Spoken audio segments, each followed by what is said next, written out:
How does one go about meditating? Say someone who has never done it before, someone who is not familiar with the process. Well, if he does not have a teacher, he can read some spiritual books. These books will help him immensely. And if he is fortunate to have a spiritual master to be a source of inspiration or guidance, then he is fortunate. How would you characterize the role of a teacher or a guru on this path? Is it possible to surrender to a teacher or surrender to the ultimate through a teacher, or how does that work? Now, here there is a great difference between a school teacher and a spiritual master. A school teacher will examine the student and will teach the student, no doubt, but examine. And then if he does well, he will secure good marks. If he does not, then he will fail.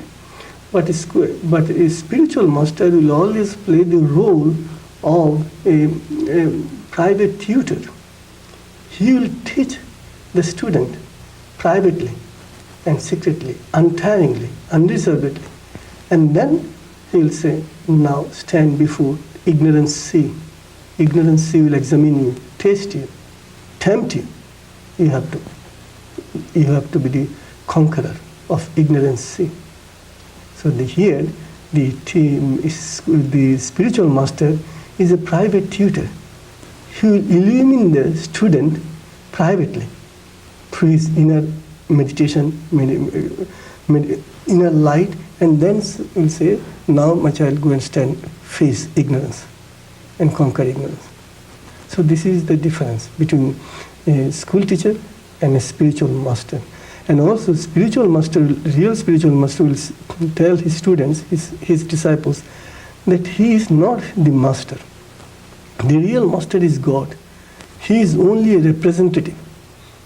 As here the president is here, then he has got ambassadors and so many others to represent him in different parts of the world.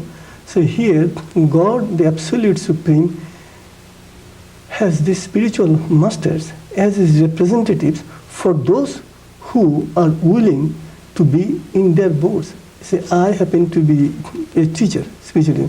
Then, in my board, he has, out of his infinite bounty, he has given me a board. And he says that these people are meant for your board. Then there are other spiritual masters. He will grant them also boards. Then he will say, now you carry your passengers. The passengers that are meant for your boat, you have to carry them, bring them to the destined shore. So, but we are only his messengers. Boatmen you can call, or messenger. You are just carrying the messages from this world to the other world. The messenger, spiritual master is nothing but a messenger boy who is faithfully carrying the messages from both the worlds. Here, when I am with my students, I take their cries, you can call imperfections, their bondages, to my beloved Pilot Supreme, and from him I bring smile, peace, and bliss, and I offer. From here I carry one thing to him, and from him I carry something else to my spiritual children. So I am a messenger boy. It is only I am bringing to the forward your own divinity, not my divinity. Your own divinity is like you have covered it. So I am telling you it's box is covered. Now I say, now leave the lid. Just then you open it. So your own divinity, spiritual master, when he comes, he brings forward to the fore the divinity of the disciples. It is not his divinity. Everybody is inside you is God, inside you, inside. So only your divinity is a little bit sleeping. You are sleeping. So I said, no, get up, wake up, it is time. That was the time when I was also, my divinity was also sleeping. But somebody came and said, wake up, wake up, wake up. Now it is time for you to. So then when Master comes, own divinity, Master tries to bring forward. Now, we pray and meditate. We go to school. kindergarten, primary school, high school, college, university, and that you get the highest diploma you get. So you are also praying. So now I also prayed, meditated, not only in this life, but my previous lives I did it. I am a teacher. I teach a way of life.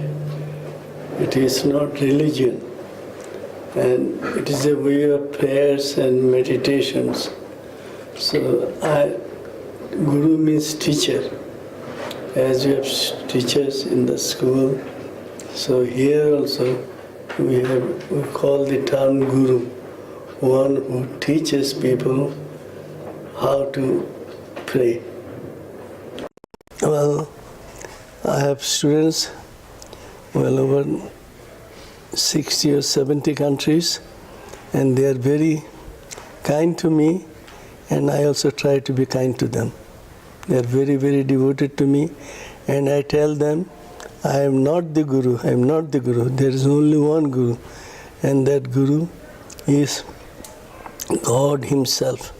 So I try to direct them towards God. Only one Guru. I am only their elder brother, because I have started yoga long before they did. A real Guru is a God lover and man server. Guru is a Sanskrit word. It means the person who illumines the seeker or student is a Guru. Not a cult leader. I want to make it clear. Cult, not to be confused with that. No, not. And according to me, if one does not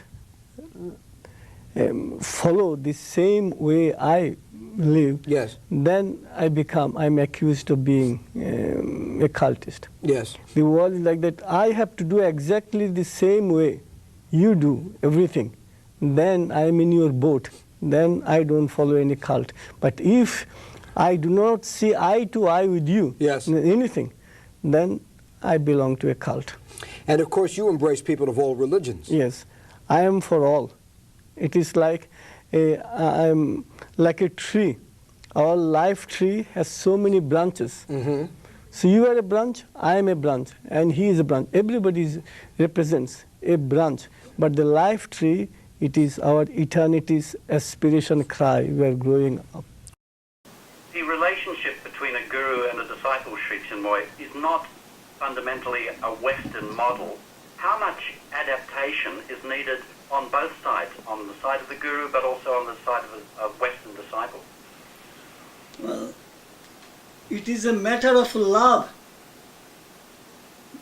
If the teacher has love, and if the student has love, then the teacher does not have to be on the top of the tree, and the student does not have to be at the foot of the tree.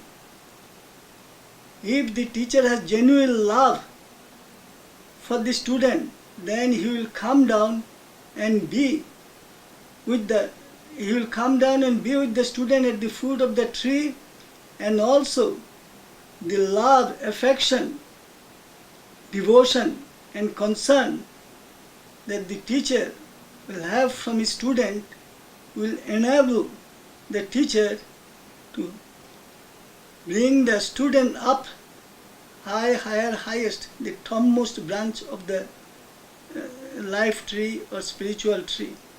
So if we go from both sides, what we need is love. If the love is genuine from both parties, then I do not see here there is no question of the teacher's supremacy or the student's lack of oneness. They go together. It is like father and the son. They are united on the strength of love. So spiritual teacher is one who illumines the student. But how can he illumine the student if the student does not have the eagerness? And again, when the student has eagerness, there is the student and the teacher are all one, inseparably one. So the teachings of it is not something that we compel the students to learn. It is something that we tell them that the wealth, the spirituality, the inner wealth is deep within them. A teacher is not giving something new to the student. A teacher here, a spiritual teacher, only helps the student to bring to the fore his own divinity, his own inner wealth.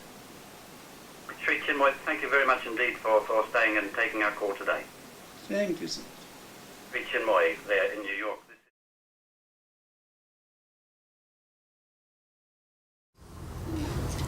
When you walk along the road, God sometimes tells us walk along the road in one direction. Then the same God asks us to change the direction. Then same God. For us, 5,000 or 10,000, 5,000, we had a teacher. His name was Krishna, Lord Krishna.